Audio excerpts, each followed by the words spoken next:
They called Zeus the mighty king of the heavens, guardian of light, order, and justice.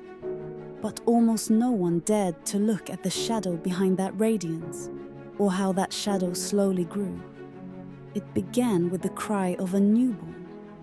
In the cursed age when Cronus devoured his children, Zeus did not survive by destiny, but because someone was cunning enough to hide him. This was not the birth of a hero. It was the first spark of a mind learning to grow inside fear. When Zeus came of age and the war against the Titans erupted, he did not rise as a shining savior. He fought as a strategist, cold, sharp, calculating. He knew whose power to borrow, whose loyalty would last, and how to move in the shadow of the throne he was already reaching for. Zeus did not win by strength alone. He won by design. When his plans toppled the Titans and reshaped the world, the order he built was never meant for peace, not from harmony, but from fear. He wielded lightning not only as a weapon, but as a law. Those who whispered against him, those who imagined a different world, were burned by heavenly fire or condemned to endless punishment. So ask yourself, if a king rules only through fear, is he truly a king? Or a tyrant burning everything to protect a throne he knows will one day fall? And this is only the beginning. Zeus's darkness runs far deeper than the stories admit. Imagine a night so deep even the darkness trembles. Then the sky tears open. From the heart of the clouds, a towering figure descends, Zeus. Not just a god, but a force walking through lightning, each step shaking the heavens. There is no calm majesty in his face, no gentle wisdom of a just ruler.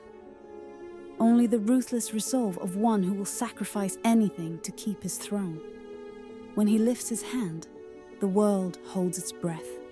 Lightning becomes a command, a demand for obedience. Every flash declares, "There is no order but mine." Zeus barely needs to speak. Thunder carries more threat than any word.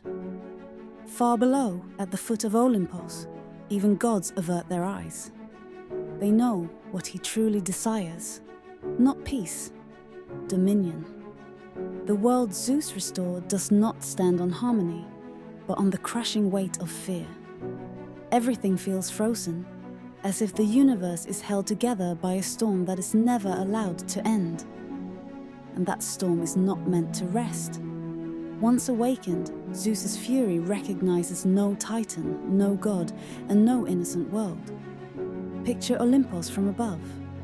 Marble columns piercing the sky, whispers in long corridors, gods too afraid to meet each other's eyes. At the center sits Zeus, silent, watching. The stillness around him is not peace, it is calculation. He guards his rule not only with lightning, but with choices about who lives freely and who quietly disappears. Ares, god of war, is humiliated again and again, not out of simple anger, but because Zeus will never allow a power born from chaos to grow beyond his control. Ares may fight, but he is never allowed true glory. Even his own son is treated as a threat.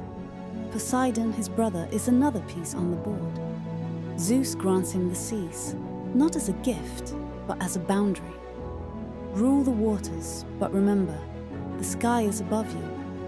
Hades is given the underworld, not as freedom, but as exile. A ruler buried in shadow cannot challenge the light. When murmurs of rebellion rise, Zeus answers with quiet cruelty. He arrives with a smile, offering favors and gifts that are really chains. Then, one night, the sky opens. A god vanishes. No reason, no protest, no grave. On Olympus, everyone understands. A favor from Zeus is a leash. A punishment is not a warning. It is a reminder that even the breath you take exists because he allows it. At the highest peak of Olympus, where even the wind grows cautious, Zeus sits alone. haunted by a single sentence. Your throne will be taken by one born of your own blood. The prophecy tears through his mind. Kronos fell to his children. Zeus fears the same fate. To him, the prophecy is not a warning. It is a declaration of war against his own offspring. Athena's birth reveals this clearly. Zeus swallowed her mother, Metis, fearing a child who might challenge him. He trapped a divine mind in his own body just to prevent a rival. To Zeus, family is a danger wearing a familiar face. Yet the Titans still haunt him. He won the Titanomachy, but they remain alive, bound, imprisoned, waiting. The gates of Tartarus are more than a prison. He reinforces chains with curses, surrounds each Titan with sleepless guards, giants, monsters, shadow-born watchers. Still, he worries. So Zeus studies every child born from Titan blood. If one grows too strong, if destiny gathers around them, they vanish. No questions, no mourning. Only the quiet knowledge that Zeus fears the return of what he once defeated. He's not a king seeking peace. He is a tyrant punishing the future itself. Beneath Olympus' shining halls, the story is told. Zeus, lord of all gods. A myth wrapped in gold. The truth is harsher. His strength is enormous, but his fear is greater. Every storm fades. And Zeus knows when his ends, his throne will tremble. From far above, Olympus gleams, but beneath the marble runs an invisible crack, the possibility that the gods might unite.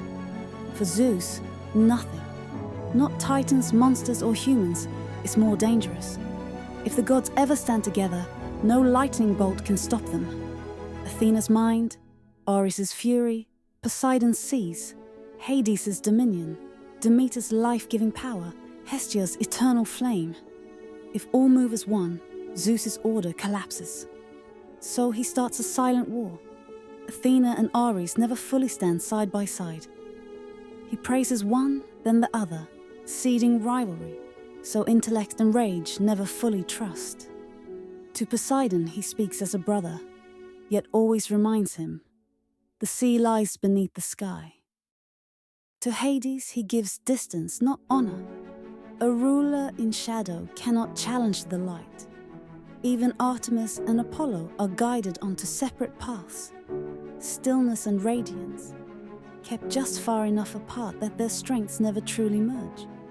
Every god fits into one design. Do not come too close.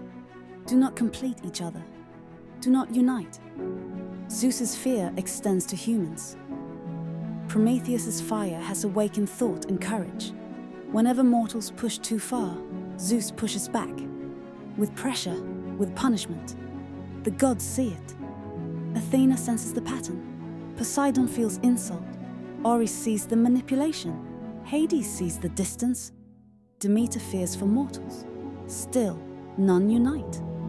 They know that if they do, they may topple Zeus and tear the world apart. So Olympus finds not peace, but a fragile balance thin as a breath. Zeus's fear never fades. The gods' silent acceptance keeps the universe standing. For now, a slow wind drifts over Olympus carrying a truth Zeus fears most. Humanity is growing stronger. Prometheus's fire is not just warmth. It is knowledge, courage, and disobedience. Zeus's answer is clear. Prometheus will be chained. On the highest cliffs, Prometheus stands alone. No trial, no plea, no mercy. Chains coil around his wrists. An eagle tears at his liver day after day, pain renewed with every dawn. Zeus does not want him dead. He wants him broken, his defiance erased, his gift to humanity drowned in terror. Io wanders the earth trapped in a cow's form. Sisyphus pushes a stone that never stays. Tantalos starves with food just out of reach. These are not punishments for ordinary crimes. They are sentences for disrupting Zeus's order. If you shake my world, you face my wrath. Fear spreads among the gods. Even sympathy feels dangerous. Yet one goddess hears a deeper message. Hera. In Prometheus' screams, she hears Zeus's terror. Fear of a war between gods and mortals the world is not ready for. She does not approve, but she stays silent. Not from agreement, but to keep the cosmos from collapsing. Her silence is not submission. It is a shield. Mist drifts across the world. Humanity builds cities, writes its fate in its own light. Some still worship. Others look to the sky and ask, why obey anyone? That question reaches Zeus like a shout. One night, dark clouds gather. Lightning spears the earth. Thunder rolls like judgment. The world has begun to talk too much, Zeus decides. Then disaster falls. The heavens open. Waters swallow the land. Mountains buckle as humans run in terror. This is no natural flood. It is a purge. A reset meant to erase disobedience and independence. The idea that mortals might shape their own destiny. Cities fall to lightning, wind, and quake. Behind each catastrophe is the same logic. If humans grow too strong, the gods cease to matter. The gods watch in silence. Some mourn, some tremble, some rage, but none intervene. Zeus's lightning does not distinguish between mortals and those who oppose him. After the flood, the world is quiet, but not in triumph. It is an empty echo. The old confidence of Olympus fades, replaced by uneasy stillness. Power has silenced all voices and driven them away. The gods retreat to their realms. Athena to thought, Poseidon to the sea, Hades to the depths, Ares into silence.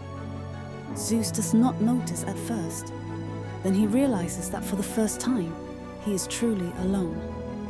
That isolation is the birth of paranoia.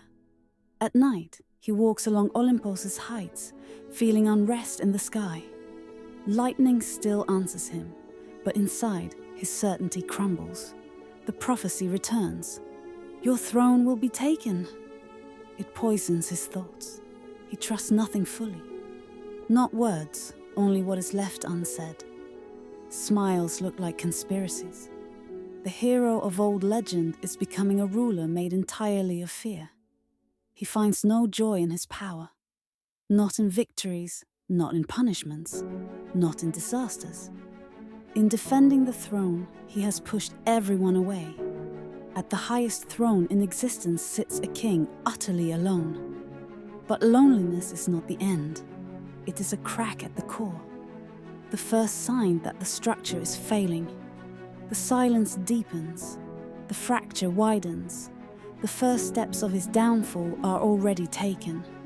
Lightning still dances above Olympus, but inside Zeus the fracture grows. Power has not made him stronger. It has made him reckless. Suspicion twists everything.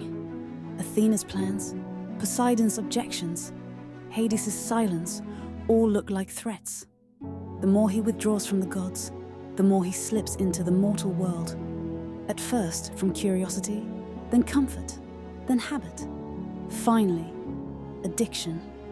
Mortals are fragile, easily impressed, and for brief moments they ease the emptiness he refuses to face. But every mortal affair shakes Olympus. Every secret visit wounds goddesses, emboldens gods, and shows humans that the divine order may not be unbreakable. Whispers spread. The king of the gods cannot even rule himself. One night in the mortal world, everything changes. Under a calm sky, a child is born. A gentle breath with a destiny strong enough to challenge gods. His name is Heracles. In that quiet moment, though Zeus does not see it, the universe shifts. His intoxication with power has created something beyond his control, a future that can stand against him. When the sky darkens again over Olympus, Zeus returns to his throne. This time, the storm does not serve him. It reflects him. For ages, he refused to share power, set gods against each other, ruled through fear, crushed humanity's rise, held back the titans, reset the world with disaster. He ignored one truth. Fear grows the more you feed it. Power crumbles the moment you doubt it. What began as ambition to protect the cosmos now corrodes the order he built. Gods follow out of dread. Mortals worship out of terror. One day, as he looks at the heavens he once ruled without question, a thought cuts through him. What have I created? Beneath Olympus' splendor lies suffocating silence. The sky that once blazed for him now feels distant. He closes his eyes. The cold throne carries centuries. In that stillness he understands. The greatest power casts the darkest shadow. Prophecies still whisper. The gods bow a little less. The world moves in ways that no longer fully answer to him. His story does not end with one final war. His last chapter is written inside himself. The King of the Heavens is forced to face a truth that spares no one. The universe changes. The gods change. Order changes. No throne lasts forever. From the peak of Olympus, Zeus sees one last flash of lightning. Not a threat, not a command, but a fading echo of an older age. His reign continues. But now he knows. Even storms eventually fall silent.